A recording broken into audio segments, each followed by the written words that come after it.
दिल्ली के भ्रष्टाचार जितना ये आम आदमी पार्टी लिप्त है वो बहुत ज़्यादा हो चुका है। आज स्थिति ऐसी आ गई, इसी समय आ गई है, लोकसभा चुनाव में आ चुकी है कि केजरीवाल जी जेल चले गए।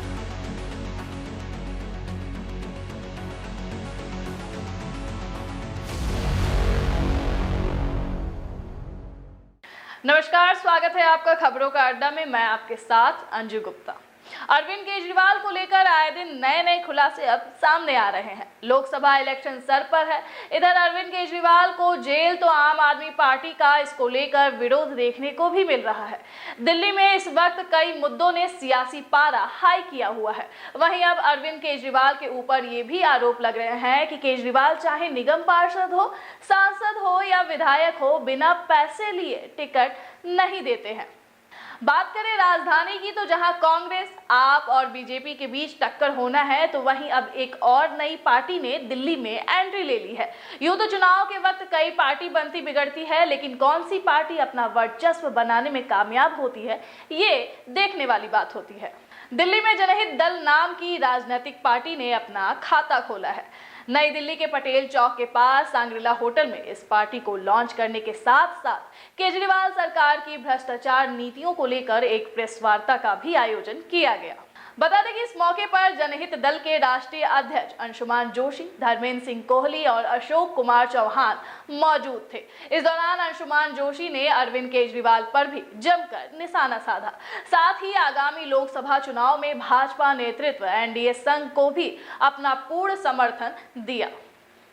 इसके साथ ही किस तरह से अरविंद केजरीवाल लोगों से निगम पार्षद हो, चाहे सांसद हो या विधायक हो, बिना पैसे के टिकट नहीं देते हैं। ऐसे में बड़े गंभीर आरोप दिल्ली के मुख्यमंत्री पर लगाए गए। वहीं कैलाश गहलोत को लेकर भी बड़ा खुलासा किया गया। कैलाश गहलोत पर 1200 करोड़ रुपए का भी लेन देन का आरोप लगाया गया है। इस प्रेस कॉन्फ्रेंस में आम आदमी पार्टी के पूर्व विधायक धर्मेंद्र कोहली, जो कि 2013 में जीत कर आए थे, उन्होंने भी केजरीवाल को लेकर बड़े खुलासे किए हैं। क्या कुछ कहा लोगों ने, वो आपको सुनवाते हैं। 1200 करोड़ रुपए की संपत्ति उनकी हमने आप सभी भाइयों के साथ में शेयर करी है, उनकी प्रॉपर्टीज़ और उनकी कंपनियां और सारे पेपर्स। हम अभी माननीय सर्वोच्च न्यायालय के चीफ जस्टिस, उनसे ये मांग करते हैं इसके अंदर जांच करवाएं। एंड ऑलरेडी जांच चल रही है, उसके साथ में फर्दर भी जांच हो। और उनके साथ में गृह मंत्री जी से भी निवेदन करते हैं कि इसके अंदर सख्त से सख्त एक्शन लिया जाए कैलाश गहलोत जी के अगेंस्ट में, क्योंकि दिल्ली के भ्रष्टाचार जितना ये आम आदमी पार्टी लिप्त है वो बहुत ज़्यादा हो चुका है। और ये कहते हैं कि इनके पास सबूत नहीं है, तो देखिए अभी तो मैंने आपको एक का सबूत दिया है, अभी 18 बाकी हैं। हर 15 दिन, 10 दिन, 15 दिन में हम आपको एक एक विधायक, एक एक मिनिस्टर के पेपर्स देंगे। केजरीवाल जी की तरह नहीं जो आपको ऐसे पेपर्स दिखाएं, लेकिन हम आपको पेपर्स बकायदा देंगे। आप भी अपने लेवल पे इन्वेस्टिगेट कर सकते हैं। हर खेवत नंबर का रेवेन्यू रिकॉर्ड है, आप निकाल सकते हैं। गुड़गांव के अंदर पूरे गांव इन्होंने खरीद रखे हैं। 2015 के बाद, एमएलए मिनिस्टर बनने के बाद में इन्होंने ये सारी प्रॉपर्टीज़ खरीदी है। तो मैं आप सबको ये कहना चाहता हूँ कि भ्रष्टाचार के सभी एविडेंस हैं, एक एक विधायक के अगेंस्ट है जिन्होंने भ्रष्टाचार किया है। ये आरोप तो मैंने 2014 जब मैंने पार्टी को छोड़ा था, वो पार्टी छोड़ने का कारण था मेरी टिकट को इन लोगों ने बेच दिया था। जो आज स्थानीय विधायक है, इस टाइम मौजूदा विधायक हैं, उनको ये टिकट बेचा गया था। हमारी जो वो थी ना इन लोगों से, आम आदमी पार्टी से, हम तो यही चाहते थे कब जेल जाएं ये, कब जेल जाएं, क्योंकि भ्रष्टाचार इन्होंने इतना कर दिया था। वो पहले मेरे साथ ही किया शुरुआत, धर्मेंद्र के साथ भी हुई थी, वो बताएंगे खुद ही। तो मैं तो चाहता था ना कब इनको जेल भेजा जाए। तो आज स्थिति ऐसी आ गई, इसी समय आ गई है, लोकसभा चुनाव में आ चुकी है कि केजरीवाल जी जेल चले गए। तो ये मुद्दा उठाने का तो हमें बनता है ना, उन्हें बद्दुआ देने का बनता है कि वो जेल के लायक थे, जेल चले गए। 13 में पहली बार चुनाव जीत के एमएलए बना था। 2014 में मेरी टिकट काटी गई। 2015 में दोबारा से चुनाव हुआ, मेरे पास में पैसा नहीं था, इन लोगों ने टिकट काट दी। इन लोगों ने आरोप लगाया कि बीजेपी में चले गए, फलाने चले गए। और मेरे को आज 2023 से 11 साल बीत गए सर।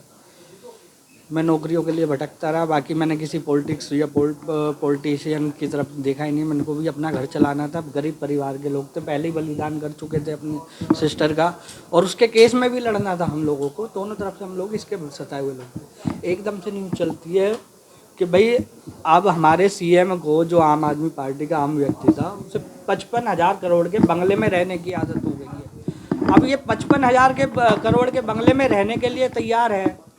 इतना आम आदमी खास कैसे हो गया, और हम लोग आज भी ज़मीनी पे ही हैं। और जितने भी इनके विधायक, मुझे नहीं लगता इतनी सैलरी होगी, क्योंकि मैं भी विधायक बना हूँ, इतनी सैलरी किसी की नहीं थी।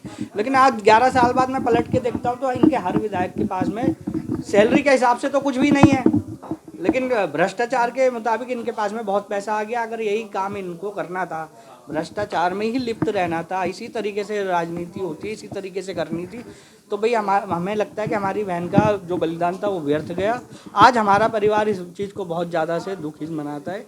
कैसे केजरीवाल के खिलाफ जांच होनी चाहिए, और जो टिकटों में ये बार बार धांधलेबाजी करता है, जो बेचता है, लोगों से पैसे लेता है, उस लोगों को भी बताना चाहिए कि भाई मैं टिकट खरीद के आया हूँ, और टिकट खरीद के आया हूँ तो मैं इसी तरीके से काम करूँगा। भाई जिस तरीके से करना चाहिए। लोग जब किसी चीज़ में, बिजनेस में पैसा लगाते हैं, पैसा कमाते हैं। ये तो बेवकूफ़ बनाते हैं कि हम लोग आम आदमी पार्टी के लोग हैं। कोई आम आदमी पार्टी का लोग नहीं है। जितने भी ईमानदार लोग थे वो सब छोड़ के जा चुके हैं। आज बेईमानियों का राज है। देखो इनके नेता अब कांग्रेस और बीजेपी से हट के जो भाग के आ जाते हैं एकदम से, और नाम लेते हैं कि भाई मैं आम आदमी पार्टी व्यक्ति हूँ, तो चाहे वो करप्शन करने के लिए किसी भी दल में खड़ा हो, मैं सिर्फ एक ही पार्टी की बात नहीं कर रहा, व्यक्ति विशेष की बात कर रहा हूँ। आज मैं इस तरफ खड़ा हूँ, उस तरफ भी खड़ा हो सकता हूँ। ये एक तरीका होता है। हम लोग हिंदुस्तानी हैं, कोई विदेश से आए हुए लोग नहीं है। हमारी सीटें बदल जाती हैं, इसलिए कहा जाता है कि जो करप्शन में लिप्त है वो करप्शन में ही रहेगा। अब दिल्ली के मुख्यमंत्री को लेकर जो बयानबाजी सामने आ रही है वो कितना सच है, कितना झूठ, आपको क्या लगता है, हमें कमेंट बॉक्स में जरूर बताएं।